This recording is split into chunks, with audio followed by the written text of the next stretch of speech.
The Jamie Wyeth exhibit was held at Crystal Bridges in conjunction with an Andy Warhol exhibit.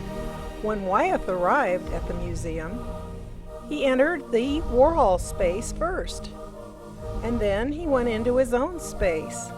We would have loved to have been there for that, but it was before the museum opened. Jamie was a very interesting person, and when we saw him at the lecture, he had a great sense of humor.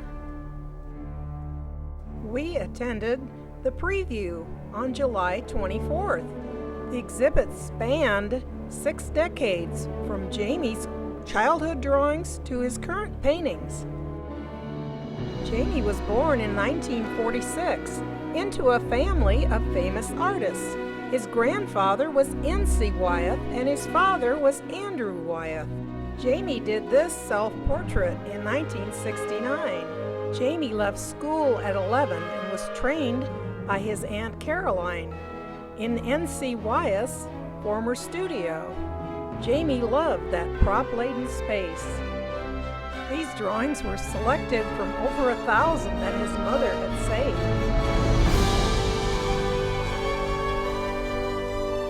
They show his sharp eye for detailed drama and composition, combined with childhood imagination and humor. A knight creeps up the castle wall to greet his lady love. Boys slide down a hill, rendered with a surprising sense of perspective. In one drawing, Wyeth's Aunt Caroline, shown from behind, collects the mail in the nude, while the postman peeps in through the window. In 1969, Wyeth was invited to participate in the Eyewitness to Space program, a collaboration between NASA and the National Gallery of Art. Always interested in current events, Jamie did a series of sketches of Watergate, Albert Jenner, Judge John Sirica, Special Prosecutor Neal giving his final summation to the jury. Wyeth created a posthumous portrait of President John Kennedy after spending weeks studying and sketching his brothers, Edward and Robert. The painting received mixed reviews from the family. Lincoln Kirstein was a towering figure in the art world and a passionate advocate for the ballet, but he wasn't a people person and often turned his back. That's why Wyeth painted him this way. In 1965, John Hopkins commissioned Wyeth to paint this portrait of Helen Taussig, a renowned pediatric cardiologist. When the portrait was unveiled, everyone was shocked, and it spent many years in her attic. This photograph was much more what the university had in mind, though Jamie said it was rather ridiculous to have her listening with a stethoscope because the woman was deaf. Wyeth studied cadavers in the city morgue. This is a 1965 portrait of Wyeth's closest childhood friend, Jimmy Lynch. Yes, he'd seen the movie with Marlon Brando called The Wild Bunch. Wyeth painted this portrait of Shorty in 1963 when he was 17. He was experimenting with the painting techniques of the Dutch masters. Plus, he was starting to show his jarring juxtaposition, the elegant upholstery with the rough, unkempt sitter. In this portrait of his father, Andrew Wyeth, Jamie used a monochromatic background. The exhibit was divided not only by time, but location. This was the New York portion. Wyeth liked Warhol's pop art because, on the heels of abstract expressionism's popularity, it was more realistic, like his own work. He felt the Brillo boxes and soup cans had a certain power. Wyeth met Nureyev at the factory. He was compelled to paint the dancer. What attracted him was the physicality. He was always moving, always on stage, said Wyeth. Among his many achievements in American arts, Lincoln Kirstein founded the New York City Ballet, an early champion of Andrew Wyeth. He also supported Jamie Wyeth's career. In 1975, Warhol and Wyeth agreed to do portraits of each other. And in 1976, Wyeth arrived at Warhol's New York studio known as The Factory. 3 months of intense collaboration. It was a show of their joint effort. Here, Wyeth measures Warhol with calipers. Except Warhol put on a wig and makeup every day. This was Warhol's silkscreen portrait of Wyeth. Portrait of Warhol with his business manager, the stylish Fred Hughes. Shown here for the first time are 2 dioramas created by Wyeth at 1/6 scale. Here, Wyeth reproduced the wood panel dining room in Andy Warhol's factory. He includes himself, Fred Hughes, Catherine Guinness, and Warhol. The second miniature is seen in a New York restaurant. Many of the prominent regulars are shown, like Truman Capote and Mrs. Johnny Carson. Also at a table near the front, Lincoln Kirstein and Rudolph Nureyev. I'm in a New York state of Sketch of mind. Nureyev's leg, complete with measurement. Of course, when we saw this large study, we wondered if Wyeth had measured everything. Painting of Nureyev as Don Quixote. The yellow background was inspired by the yellow end papers of his grandfather's book, Treasure Island, Profile in Fur. We used this pencil, gouache, and watercolor on toned ragboard as inspiration for one of our figure drawing classes. I'm in a New York state of mind. In 1960, Jamie Wyeth purchased Lobster Cove on Monhegan Island in Maine. It's been the inspiration for many of Jamie's paintings.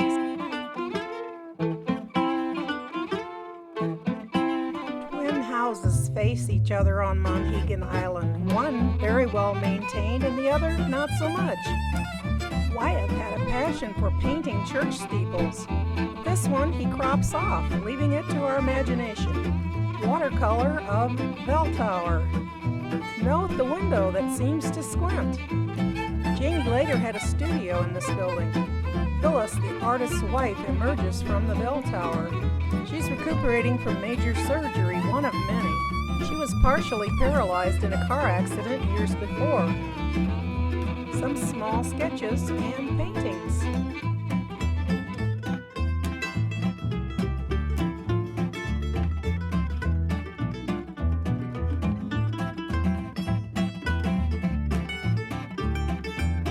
Irish postage stamps were made from Jamie's work. In this watercolor, Jamie combines his love of architecture and the fierceness of nature. Wyeth connects 2 major structures with a series of flying crows. Note the severed crow on the left. The title is A Murder of Crows.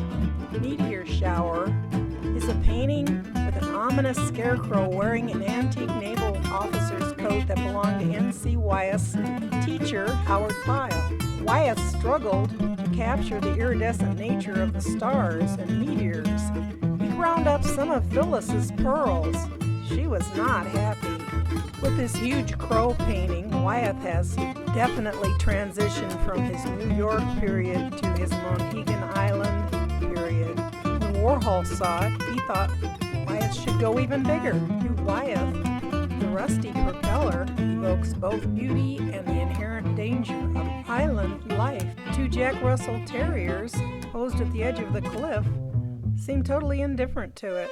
Wyeth painted a lot of pumpkins.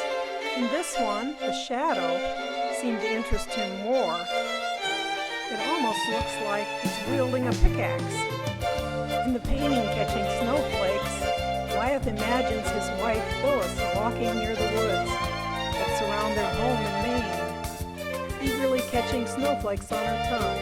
Paralyzed at 21 in a car accident, Phyllis moves only with the assistance of crutches. Set against the dense, abstracted background of towering trees, her spirited personality triumphs over the looming forest.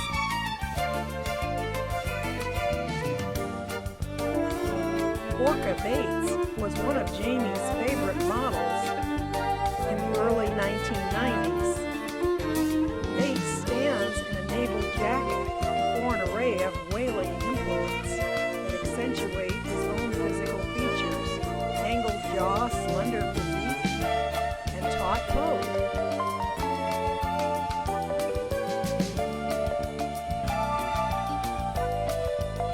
second painting, Orca Bates sits on a seaman's chest, serious and precise, his thin adolescent limbs tanned from the sun, wearing only his digital watch.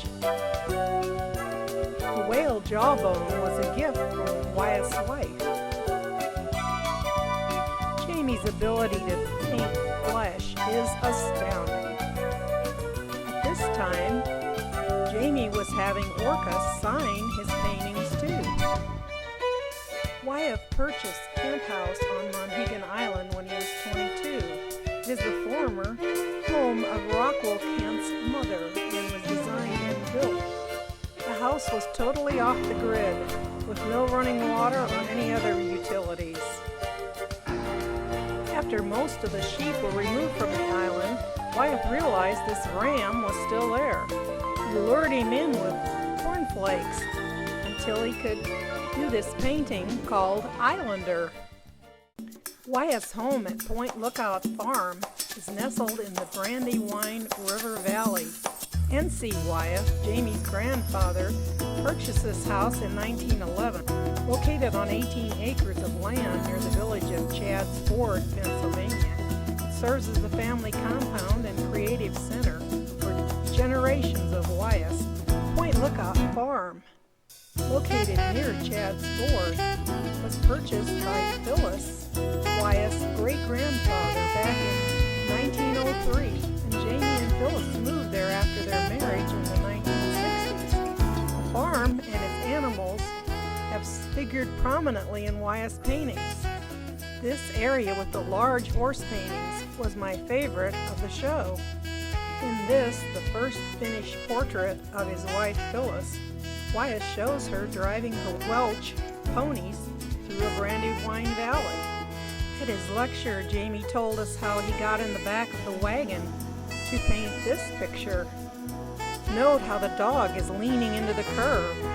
Connemara 4 was my favorite painting. This 8-foot-long masterpiece was nothing short of astounding. Wyeth captured the restless energy of the horses. In contrast, Phyllis's composure as she looks down at the young woman who serves as the horse's groom. Her restraint downplays the fortitude and strength it takes to drive a team of horses in major carriage competitions such as this one in Newport, Rhode Island. Soon after September 11th of 2001, Wyeth took a ride through the rolling hills of Brandywine River Valley and spotted this barn that he just had to paint. About this portrait of a lime bag, Jamie said, "I thought it was beautiful." 13-year-old Wyeth amazed his parents when he captured this view of a weather vane by scrambling to the peak of a nearby tower.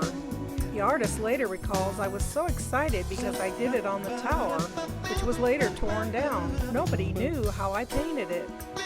Barn owls, immature.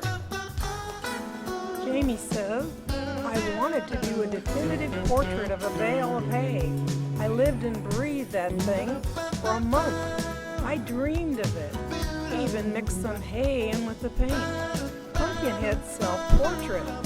Jamie said, "I sent it to the National Academy, and they didn't want it. They said, 'No, we want a portrait of you.' And I kept saying, 'Well, that is me.'" Kelberg, Jamie's dog, didn't naturally have a circle around his eye. That was Jamie's artistry. Jamie created the official White House Christmas card for several former presidents. This sketch shows 2 dogs and a cat that belonged to George W. Bush. Wyeth painted this picture of his dog sitting in a puddle from memory after a neighbor saved him from drowning. He gave this picture to the neighbor as a gift. It occurred to Wyeth one day that his dog wouldn't be around forever, so he did this portrait of him against a lapis blue sea. This tiny watercolor captures Phyllis making a rapid getaway on her scooter after stealing holly, her wrap and cigar smoke floating behind her while a small terrier peeks from underfoot. Jamie collects martin houses. The birds flock to this castle-like one. The tilt of the house and the angle of the power lines add to the chaos. Jamie spotted these twins at a supermarket and chased their mother out into the parking lot to ask if they could pose for him.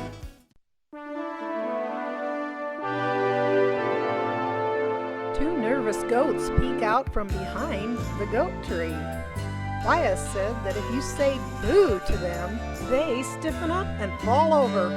In his painting, Butterscotch Gull with Hot Fudge Sundaes, Wyeth invites the viewer to try and decide which sundae the gull will go for first. In this work, called Run, a chick does just that while the mother looks on. Jamie captures the rollicking event where native Mohican Islanders toss carved pumpkins from the cliffs into the sea. In this imaginary work, a portrait of Rockwell Kent, Wyeth poses him looking straight at the viewer with his palette and paint. The figure falling from the cliff in the background alludes to the mysterious death of Sally Morton, Kent's secretary, former mistress, and muse. Warhol painted cereal boxes in the 1970s. In Wyeth's version, a rooster struts in front of the cornflakes. In reality, he'd taped the rooster's feet down so that he could make him hold still while he painted him. It seems to be a picture of a duck, but it's called dragonflies. Notice the dark shadow of the bird's left foot paddling through the water, and the watery reflections following in its wake. Wyeth made the frame by hand using sea urchins, sea glass, and shells. It was hard to tell where the frame left off and the picture began. I looked at it a long time trying to figure out what it was. I thought for a while it was a crab, but then I realized it was a gull with a sea star in its mouth, hence the name Sea Star. Inferno shows a large rolling image of Cat Bates, the younger brother of Orca, feeding garbage and trash into an incinerator on Mohegan Beach. Cat's job was to keep the fire roaring and keep the gulls at bay. Wyeth said, "You couldn't have made this up." This is a detail of one of the gulls in the painting. I found this tamer version of the same subject online. It was obviously something that fascinated Jamie. We paused for a while to watch a video of Wyeth painting Inferno. There's a link to the full video with much better audio quality on my website. That's what I do. I work watercolor just like boys.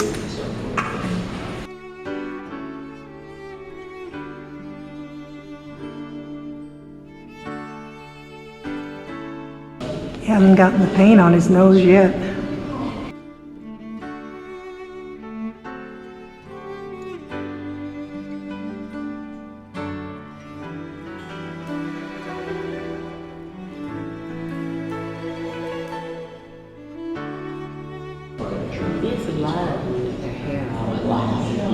Yeah, he likes the wild hair. Maybe that's where that expression came from.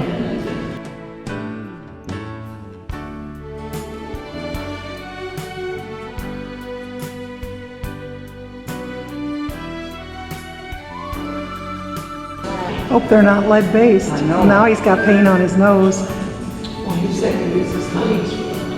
I know honey lasts forever. I love that seagull right there. It's just gorgeous, isn't it? You have to remember using a toothpick there to get that little. We found out later it was a broom straw, not a toothpick.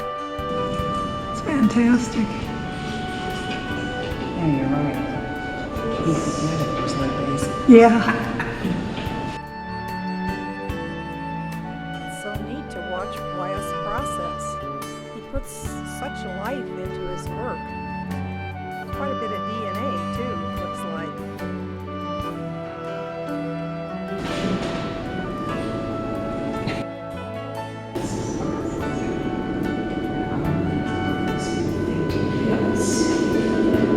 Well done. This picture called Sleepwalker was one of my favorites. I can't tell you why, other than the sheer beauty. A woman gazes awestruck, maybe a little fearful. She's waded into the water. There are fireworks in the background, which were inspired by a huge pyrotechnic display Jamie saw while in Beijing. Next, we viewed the Wyeth series called Seven Deadly Sins, which featured seagulls as the sinners. Greed, lust, sloth, envy, anger, pride, and gluttony.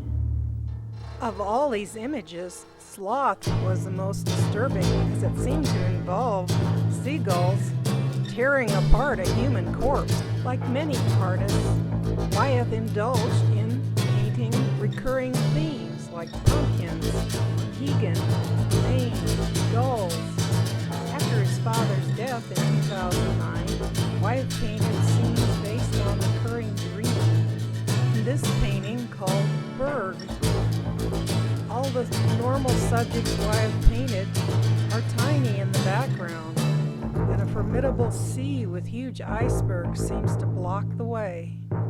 In this 2012 work, Wyeth puts the viewer in direct confrontation with the dangers of the ocean. Wyeth's muses gather on the headlands of Monhegan Island. His grandfather, NC Wyeth, with arms folded. His father, Andrew Wyeth, at the edge of the shore. Winslow Homer stands next to the pine tree, and Andy Warhol at lower left. Several other versions of this dreamscape were shown. Don't let the strange subject matter distract you from the beautiful quality of the painting. The Fab Four enjoyed dinner at Crystal Bridge's restaurant called 11.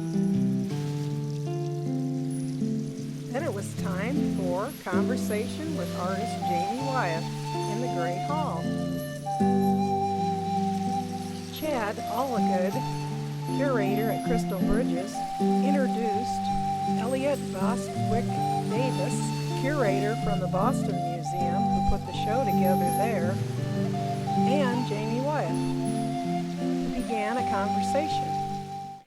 They discussed Wyeth's time at Warhol's factory. Here are some of the Polaroids Warhol took of him to do this silkscreen portrait. Jamie described how he measured Warhol's face with calipers to create this rather unflattering work. Despite this, the two became close friends and remained so until Warhol died. The next topic was Nureyev and this nude portrait. Of course, Elliot had to ask the question we'd all been wondering. Did Wyeth measure all of Nureyev with calipers? Oh, he giggled and chortled and chuckled and shrugged and pretty much said yes. They discussed some of his other works in the show, like the Seven Deadly Sins. I was far back and off to the side, but I think I got some decent photographs. They showed slides and discussed some of Jamie's current work that is not in the show, like these illustrations, and illustrations for a biography of Jean Kennedy Smith. First picture on the left shows her as a child listening to Frank Sinatra. Then on the right, the kids had been told not to eat asparagus with their fingers. When they peeked in the dining room, the king and queen were eating asparagus with their fingers. Recently, he's been doing a series with real screen doors and painted people looking through them. Here's one of Warhol. I have a link to this entire lecture on my website. Wyeth thinks a gull's eye shows more about the ocean than a big, sudsy surf scene. The liquid eye, it was all this white sort of with the liquid eye. And some conservator had very carefully taken off the varnish, thought it was a mistake or something. So varnishes can enhance things that, I use. I'm a very strange technician. not a very good technician because I tried different things. I mean, one of the paintings, Elliot showed you, at one point I didn't want paintings to dry, so a house painter told me about oil of clove. Well, that painting still isn't dry. Later, we checked out the Warhol Wyeth selfie booth. This was mine. Then we went to the play, Nerev's Eyes. These were the same actors, but these pictures are from the internet. The play was about the relationship between Nerev and Wyeth. It was excellent.